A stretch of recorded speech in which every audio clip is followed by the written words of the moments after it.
Isang 91 anyos na babae na matagal ng pangarap ang makapasok sa paaralan. Nabigyan ng pagkakataong matuto kasama ang kanyang 71 anyos na anak. Sabi nga ang edukasyon ang siyang kayamanan na hinding-hindi mananakaw ni numan.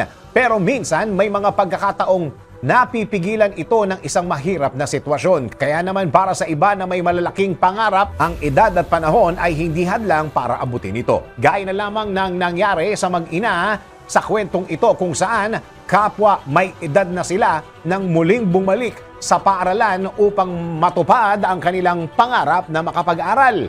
Kung paano sila muling nakabalik sa pag-aaral sa kabila ng kanilang mga edad, eto. Isang 94 anyos na babae na kinilalang si Catalina Mendoza mula sa bansang El Salvador kasama ang kanyang 71 anyos na anak na si Teresa Tobar ang hindi nahadlangan ng kanilang edad sa kagustuhan nila na makapag-aral man lang kahit paano. Noon pa man, pangarap na ni Catalina ang makatungtong ng paaralan. Ngunit pinagkaitan ito ng panahon. Kaya naman, nang magkaroon ng isang educational program sa kanilang bansa para sa mga matatandang hindi nakapag-aral o nakapagtapos, hindi na nila ito pinalampas at agad na nag-enroll.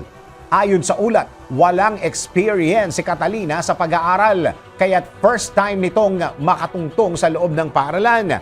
Naka-enroll bilang grade 1 student si Catalina habang ang kanyang anak na si Teresa ay nasa grade 7 at patuloy na nag-aaral para maging grade 8 student. Ayon po sa kwento, magkasamang pumapasok sa iisang paaralan at sabay na nag-aaral sa kabila ng pagkakaiba ng kanilang antas ang mag-ina. Magkaiba man ng grade level, naging bonding naman ng mag-ina ang pag-aaral. Sa kabila ng kanilang katandaan, hindi ito naging hadlang para sila ay matuto dahil kapwa sila may matibay na determinasyon na matupad ang kanilang pangarap. Ikaw, may pangarap ka rin bang naisang tabi dahil sa pagsubok sa buhay? Kagaya ng mag-inang ito? Handa ka rin bang tuparin ito ng may determinasyon? DWIZ Research Report. Report.